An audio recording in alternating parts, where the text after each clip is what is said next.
ఉమ్మడి ఆంధ్రప్రదేశ్లో 70% ప్రజలు వ్యవసాయం మీదే ఆధారపడి బ్రతికేవారు. అతివృష్టి, అనావృష్టి కారణంగా వ్యవసాయానికి కావాల్సిన నీటి లభ్యత మాత్రం అంతంత మాత్రంగానే ఉండేది. వ్యవసాయానికి నీటి అవసరాన్ని గుర్తించిన అప్పటి ముఖ్యమంత్రి డాక్టర్ వైఎస్ రాజశేఖర రెడ్డి గారు 2004లో జలయజ్ఞం పథకాన్ని ప్రారంభించారు. దీనిలో భాగంగా 91 ప్రాజెక్టులు 2012 లోపు కంప్లీట్ చేయాలన్నదే జలయజ్ఞం పథకం యొక్క ముఖ్య ఉద్దేశం. ఈ 91 ప్రాజెక్టులో 2 అతిపెద్ద ప్రాజెక్టులు ఉన్నాయి. అవి ఒకటి doctor BR Ambedkar Pranahita Chevella Sujala Sravanthi project, రెండోది పోలవరం ప్రాజెక్ట్. 2008లో ప్రాజెక్ట్ క్లియరెన్స్ తీసుకొని ప్రాజెక్ట్ వర్క్ని స్టార్ట్ చేశారు. ఇంతలోపు అనుకోని పరిస్థితుల్లో 2009వ సంవత్సరంలో వైఎస్ రాజశేఖర రెడ్డి గారు చనిపోయారు. తర్వాత ఉమ్మడి ఆంధ్రప్రదేశ్లో ఉన్న పొలిటికల్ ప్రాబ్లమ్స్ వల్ల 2 ప్రాజెక్ట్స్ ఆగిపోయాయి. తిరిగి 2014లో ఉమ్మడి ఆంధ్రప్రదేశ్ మరియు తెలంగాణ రాష్ట్రాలుగా విడిపోయాయి. ఆ తర్వాత అటు ఆంధ్రప్రదేశ్లో చంద్రబాబు నాయుడు గారు పోలవరం ప్రాజెక్ట్ని టేకప్ చేస్తే, ఇటు తెలంగాణలో ప్రాణహిత చెవెళ్ళ ప్రాజెక్ట్ని కేసీఆర్ గారు టేకప్ చేశారు. మహారాష్ట్ర నుంచి వచ్చే వార్ధా నది మరియు వెయిన్గంగా నది తెలంగాణ మరియు మహారాష్ట్ర బోర్డర్లో కలుస్తాయి. ఈ 2 నదుల కలయికనే ప్రాణహిత నది అనే పేరుతో పిలుస్తారు. ప్రాణహిత నదిలో 2 నదులు కలవడం వల్ల నీటి లభ్యత ఎక్కువగా ఉంటుంది. అందుకని ఈ ప్లేస్లో బ్యారేజ్ని కట్టి నీటిని ఆపి ఇక్కడి నుంచి చెవెళ్ళ వరకు గ్రావిటీని యూజ్ చేసి కాలువల ద్వారా నీటిని తరలించాలి అనేదే ప్రాణహిత చెవెళ్ళ ప్రాజెక్ట్ యొక్క ముఖ్య ఉద్దేశం. అయితే మహారాష్ట్ర గవర్నమెంట్ నుంచి ప్రాజెక్ట్ క్లియరెన్స్ రాకపోవడం మరియు వాటర్ కెపాసిటీ ప్రాబ్లం, అంటే అంచనా ప్రకారం ప్రాజెక్ట్లో 160 టీఎంసీల వాటర్ని యూజ్ చేసుకోవచ్చు, కానీ ప్రాక్టికల్గా అన్ని వాటర్ అవైలబిలిటీ లేవు. బాగా వర్షాలు పడితే దాదాపు 100 టీఎంసీల వాటర్ మాత్రమే ఈ నదిలో ప్రవహిస్తుంది. అంత తక్కువ మొత్తం వాటర్ని రాష్ట్రం మొత్తం డిస్ట్రిబ్యూట్ చేయడం కష్టంతో కూడుకున్న పని. ఈ 2 ప్రాబ్లమ్స్ని ఓవర్కమ్ చేయడానికి కేసీఆర్ గారు ఈ ప్రాజెక్ట్ని ఆపివేసి వేరే ప్లాన్ని ఎగ్జిక్యూట్ చేశారు. అదే కాళేశ్వరం ప్రాజెక్ట్. గోదావరి నది మహారాష్ట్రలో స్టార్ట్ అయి తెలంగాణలోకి వస్తుంది. మహారాష్ట్రలో గోదావరి నదిపై ఉన్న డ్యామ్స్ కారణంగా గోదావరి నది తెలంగాణలోకి ఎంటర్ అయ్యేటప్పుడు దానిలో నీటి లభ్యత చాలా తక్కువగా ఉంటుంది. కానీ గోదావరి నది, ప్రాణహిత నది కలిసే చోట నీటి లభ్యత చాలా ఎక్కువగా ఉంటుంది. ఎందుకంటే ఆల్రెడీ ప్రాణహిత నదిలో 2 నదులు కలుస్తాయి. ఇక్కడ ప్రాజెక్ట్ని కానీ కడితే 240 టీఎంసీల వరకు వాటర్ని యూజ్ చేసుకునేటువంటి అవకాశం ఉంటుంది. సో ఇదే కాళేశ్వరం ప్రాజెక్ట్. వాటర్ సప్లై చేయవలసిన ల్యాండ్ రివర్ కంటే ఎత్తులో ఉండటం వల్ల గ్రావిటీని యూజ్ చేసి కాలువల ద్వారా వాటర్ని పంపడం కుదరదు. అందువల్ల హై పవర్ మోటార్స్ని యూజ్ చేసి వాటర్ని పైకి ఎత్తిపోయాలి. అందుకే ఈ ప్రాజెక్ట్కి లిఫ్ట్ ఇరిగేషన్ ప్రాజెక్ట్ అని పేరు పెట్టారు. ఇక్కడ నుంచి మనం కొంచెం టెక్నికల్గా డిస్కస్ చేద్దాం. జనరల్గా 1 హెచ్పి మోటార్ అంటే 100 నుంచి 500 లీటర్ల వాటర్ని 1 మినిట్లో 15 నుంచి 50 మీటర్ల ఎత్తు వరకు పంపగలదు. ఈ ప్రాజెక్ట్లో water quantity and height variation వల్ల వెరీ హై హార్స్ పవర్ కలిగినటువంటి మోటార్స్ని యూజ్ చేయవలసి వస్తుంది. సో ఈ హై మోటార్స్ని రన్ చేయాలంటే హ్యూజ్ అమౌంట్ ఆఫ్ పవర్ని సప్లై చేయాలి.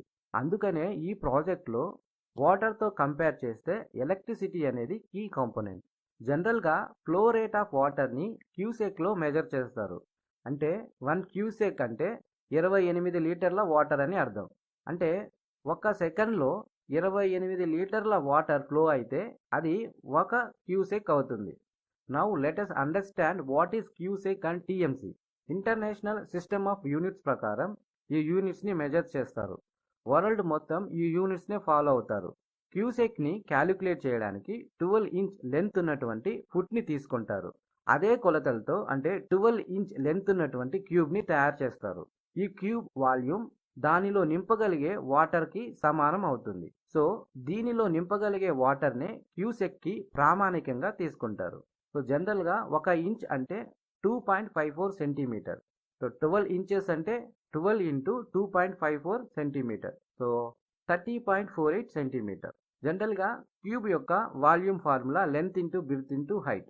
So 1 cusec is equal to 30.48 centimetre whole cube. So ఫైనల్గా 28316.8 సెంటీమీటర్ క్యూబ్. ఈ సెంటీమీటర్ని లీటర్స్లోకి కన్వర్ట్ చేయాలంటే మనం 1000 తోటి డివైడ్ చేయవలసి ఉంటుంది. ఎందుకంటే 1 సెంటీమీటర్ క్యూబ్ అంటే 1 మిల్లీ లీటర్ అని అర్థం. అంటే 1 సెంటీమీటర్ లెంత్, విడ్త్, హైట్ కలిగినటువంటి క్యూబ్లో మనం నింపగలిగే వాటర్ యొక్క వాల్యూమే 1 మిల్లీ లీటర్. అదే రకంగా 1000 మిల్లీ లీటర్లు కలిపి 1 లీటర్ అవుతుంది. సో ఫైనల్గా 1 క్యూసెక్ అంటే 28316.8 centimetre cube divided by 1000. So approximately 28 లీటర్ల ఆఫ్ వాటర్ని 1 క్యూసెక్ అని అంటారు. సో ఇప్పుడు టీఎంసీ అంటే ఏంటో చూద్దాం. టీఎంసీ అంటే 1000 million cubic feet. So 1 TMC equal to 10 cube into 10⁶ cubic feet. So ఫైనల్గా 10⁹ cubic feet. So 1 cubic feet 28.32 litres of water. So ఫైనల్గా 1 TMC is equal to 28 billion litres of water. అంటే ఈ 28 billion litres of వాటర్ని కలిపి 1 TMC అని అంటారు. ఇప్పుడు మనం ఈ టోటల్ ప్రాజెక్ట్కి కావాల్సిన ఎలక్ట్రిసిటీని ఎలా లెక్క కట్టాలో చూద్దాం. ఫస్ట్ 1 టీఎంసీ వాటర్ని లిఫ్ట్ చేయడానికి ఎంత ఎలక్ట్రిసిటీ అవసరమో క్యాలిక్యులేట్ చేయాలి. తర్వాత calculate electricity requirement to irrigate 1 ఎకరా. అంటే 1 టీఎంసీ ఇరిగేట్ అబౌట్ 9000 ఎకరా. Then calculate total area cut under each water distribution point. Then total electricity requirement under this project is equal to electricity required to irrigate 1 acre at each water distribution point multiplied with area cut proposed under each water distribution point. So ఫైనల్గా గోదావరి నది నుంచి 2 టీఎంసీల వాటర్ని ఎత్తిపోయాలంటే దాదాపు 4992 మెగావాట్ల power అనేది అవసరం అవుతుంది. అప్రాక్సిమేట్గా 5 జిగా వాట్స్ పవర్ అనేది కావాలి. ఇప్పుడు మనం ప్రాజెక్ట్లో యూజ్ చేసిన మోటార్స్ గురించి డిస్కస్ చేద్దాం. మేడిగడ్డ వద్ద 85 గేట్లతో 100 మీటర్ల హైట్ వరకు బ్యారేజ్ని కట్టడం వల్ల దాదాపు 17 కిలోమీటర్ల వరకు గోదావరి నది ప్రవాహం ఆగుతుంది. ఇలా స్టోర్ అయిన వాటర్ని 50 మెగావాట్ల పవర్ సామర్థ్యం కలిగిన 9 మోటార్స్ సాయంతో 21 మీటర్ల హైట్ వరకు లిఫ్ట్ చేసి అన్నారం బ్యారేజ్లోకి ఎత్తిపోస్తారు. ఇలా వాటర్ సప్లై చేయవలసిన ల్యాండ్ హైట్ మరియు వాటర్ స్టోరేజ్ కెపాసిటీని బట్టి హై రేటింగ్ ఉన్న మోటార్స్ని యూజ్ చేసి వాటర్ని ఎత్తిపోస్తాము. ఇలా టోటల్గా ప్రాజెక్ట్ మొత్తం 92 పంపులు యూజ్ చేసి వాటర్ని ఎత్తిపోస్తారు. అప్రాక్సిమేట్లీ ఈ పంప్స్ మొత్తం రన్ చేయడానికి 4300 మెగావాట్ల పవర్ అవసరం అవుతుంది. జనరల్గా పవర్ జనరేషన్ స్టేషన్స్ లోడ్స్కి చాలా దూరంలో ఉంటాయి. అంటే పవర్ జనరేషన్ స్టేషన్ నుంచి లోడ్ వరకు కొన్ని కిలోమీటర్ల దూరం ఉంటుంది. అందుకని ఈ లాంగ్ డిస్టెన్సెస్కి పవర్ని ట్రాన్స్మిషన్ చేసేటప్పుడు I²R లాసెస్ని తగ్గించడం కోసం జనరల్గా వోల్టేజ్ని ఇంక్రీజ్ చేస్తూ ఉంటారు. అంటే హై వోల్టేజ్తో పవర్ని ట్రాన్స్మిట్ చేస్తూ ఉంటారు. సో జనరల్గా పవర్ అంటే వోల్టేజ్ మల్టీప్లైడ్ విత్ కరెంట్. ఇలా వోల్టేజ్ని ఇంక్రీజ్ చేయడం వల్ల కరెంట్ అనేది తగ్గుతుంది. ఓవరాల్గా ట్రాన్స్మిట్ చేసేటటువంటి పవర్ అనేది కాన్స్టాంట్గా ఉంటుంది. Because of decrease in current I²R losses are get reduce. దీనిలో భాగంగానే 17 హై రేటింగ్ కలిగిన సబ్స్టేషన్స్ని ఏర్పాటు చేయడం జరిగింది. దానిలో 400 కిలోవాట్ల సామర్థ్యం కలిగిన సబ్స్టేషన్ 6, 220 కిలోవాట్ల సామర్థ్యం కలిగిన సబ్స్టేషన్స్ 9 మరియు 132 కిలోవాట్ల సామర్థ్యం కలిగిన సబ్స్టేషన్స్ అరేంజ్ చేశారు. ఇవి కాకుండా 521 కిలోమీటర్ల మేర 400 కిలోవాట్ల ట్రాన్స్మిషన్ లైన్ అండ్ 461 కిలోమీటర్ల పొడవు కలిగిన 220 కిలోవాట్ల ట్రాన్స్మిషన్ లైన్, 43 కిలోమీటర్ల పొడవు కలిగిన 132 కిలోవాట్ల ట్రాన్స్మిషన్ లైన్, టోటల్గా 1025 కిలోమీటర్ల మేర ట్రాన్స్మిషన్ నెట్వర్క్ని ఏర్పాటు చేశారు. లింక్ 1లో మేడిగడ్డ నుంచి అన్నారం, అన్నారం నుంచి సుందిల్లా, సుందిల్లా నుంచి ఎల్లంపల్లి వరకు వాటర్ని ఎత్తిపోస్తారు. ఇక్కడి వరకు లింక్ 1 పూర్తవుతుంది. ఎల్లంపల్లి నుంచి లింక్ 2 స్టార్ట్ అవుతుంది. మేడారం చెరువు నుంచి భౌగోళిక పరిస్థితులు అనువుగా లేకపోవడం మరియు దారి మధ్యలో కొండలు అడ్డు రావడం కారణంగా భూమి లోపల సొరంగాలను ఏర్పాటు చేసి వాటి ద్వారా నీటిని తరలిస్తారు. ఇదే ఎక్కువ ఎత్తులో ఉన్న ప్రాంతం. అప్రాక్సిమేట్లీ 87 మీటర్లు ఉంటుంది. సో అంత ఎత్తు వరకు వాటర్ని లిఫ్ట్ చేయాలంటే వెరీ హై రేటింగ్ ఉన్న మోటార్స్ని యూజ్ చేయాలి. సో అందుకనే ఎల్లంపల్లి నుంచి 139 మెగావాట్ల సామర్థ్యం కలిగిన 7 అతిపెద్ద మోటార్స్ని యూజ్ చేసి వాటర్ని 87 మీటర్ల వరకు లిఫ్ట్ చేసి లక్ష్మీపూర్ వద్దకు తరలిస్తారు. ఇప్పటి వరకు 139 మెగావాట్లు అంటే హార్స్ పవర్లో చెప్పాలంటే 1,89,000 హార్స్ పవర్ సామర్థ్యం కలిగిన మోటార్స్ని తెలంగాణలోనే కాదు వరల్డ్లోనే యూజ్ చేయడం ఇదే మొదటిసారి. సో ఈ హై రేటింగ్ మోటార్స్ చూడ్డానికి చాలా పెద్ద సైజులో ఉంటాయి. సో అందుకనే వీటిని బాహుబలి మోటార్స్ అని మీడియాలో చెప్తుంటారు. ఈ బాహుబలి మోటార్స్ని రన్ చేయడానికి 977 మెగావాట్ల విద్యుత్ అనేది అవసరం అవుతుంది. ఈ మెగా పవర్ని సప్లై చేయడానికి 400 కిలోవాట్ల సబ్స్టేషన్ని అండర్ గ్రౌండ్లోనే ఏర్పాటు చేశారు. అండ్ వాటర్ స్టోరేజ్ కోసం సర్జ్ పూల్ అంటే వాటర్ రిజర్వాయర్ని కూడా ఇక్కడ ఏర్పాటు చేశారు.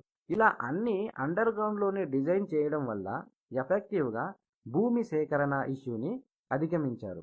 ఇప్పుడు ఇక్కడ మనకు ఒక డౌట్ వస్తుంది. అదేంటంటే వాటర్ని లిఫ్ట్ చేయడం కోసం యూజ్ చేసిన మోటార్స్ ఇండక్షన్ మోటార్సా లేక సింక్రనస్ మోటార్సా అని. పర్టిక్యులర్గా ఈ మోటార్నే వాడాలి అనే రూల్ ఏమీ లేదు. మన అవసరాలకు తగ్గట్టు ఏ మోటార్ ఉంటుందో దానినే యూజ్ చేయడానికి ఎక్కువ ఇష్టపడుతుంటాము. ఇక్కడ యూజ్ చేసే మోటార్స్ సింక్రనస్ మోటార్స్. సింక్రనస్ మోటార్స్తో కంపేర్ చేస్తే ఇండక్షన్ మోటార్స్ కాస్ట్ చాలా తక్కువ, ఈజీగా మెయింటైన్ చేయొచ్చు. కానీ ఇండక్షన్ మోటార్ లో స్పీడ్ వద్ద లో పవర్ ఫ్యాక్టర్ కలిగి ఉంటుంది.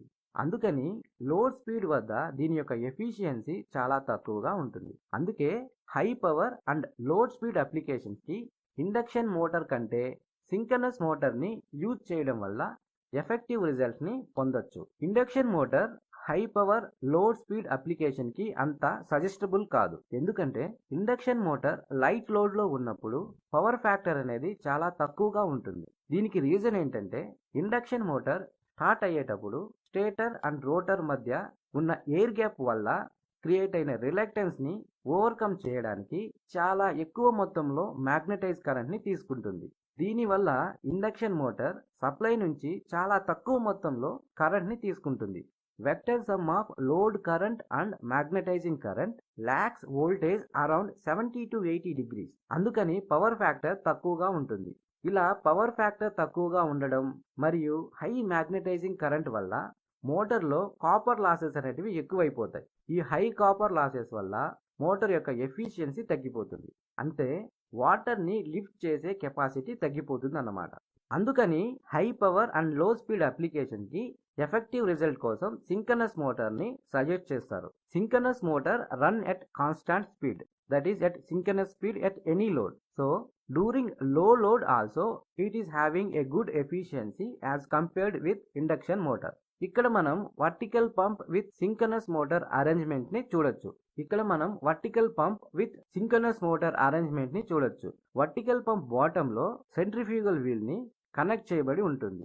ఈ వీల్ సింక్రనస్ మోటార్ షాఫ్ట్ తో కపుల్ చేయబడి ఉంటుంది. అంటే మోటార్ తిరిగేటప్పుడు అదే స్పీడ్ తో ఈ సెంట్రిఫ్యూగల్ వీల్ కూడా తిరుగుతుంది. సో ఈ అరేంజ్మెంట్ ని మనం ఇక్కడ పిక్చర్ లో అబ్జర్వ్ చేయొచ్చు. ఇలా వీల్ రొటేట్ అయ్యేటప్పుడు సెంట్రిఫ్యూగల్ ఫోర్స్ వల్ల వాటర్ అనేది స్ప్రెడ్ అవుతుంది అండ్ లో ప్రెజర్ ఆర్ నెగిటివ్ ప్రెజర్ అనేది క్రియేట్ అవుతుంది. అట్మాస్ఫియరిక్ ప్రెజర్ లెవెల్ మరియు ఈ నెగిటివ్ ప్రెజర్ లెవెల్స్ లోని ప్రెజర్ డిఫరెన్స్ వల్ల వాటర్ పైకి లిఫ్ట్ చేయబడుతుంది. ఇలా లిఫ్ట్ అయిన వాటర్ పైప్స్ ద్వారా డిశ్చార్జ్ చేస్తారు. మేక్ ఇన్ ఇండియా ప్రోగ్రామ్ కి కాళేశ్వరం ప్రాజెక్ట్ ఒక బెస్ట్ ఎగ్జాంపుల్. ఎందుకంటే ఈ ప్రాజెక్ట్ లో యూజ్ చేసిన Baahubali Motors developed in our country with computational fluid dynamic technology. Remaining motors and pumps are being supplied by electromechanical companies like BHEL, Andres, Xylem. The entire civil works are being taken by MEIL, Hyderabad. So final గా స్వదేశీ టెక్నాలజీని ఉపయోగించి గోదావరి నీళ్లను గోదావరి నదిలోకి ఎత్తిపోస్తూ వందల కొద్ది కిలోమీటర్స్ల మేర గోదావరి నదిలోని నీటిని సజీవంగా మార్చిన ఈ కాళేశ్వరం ప్రాజెక్ట్ అనేది నిజంగా ఒక ఇంజనీరింగ్ అద్భుతం. Thank you for watching.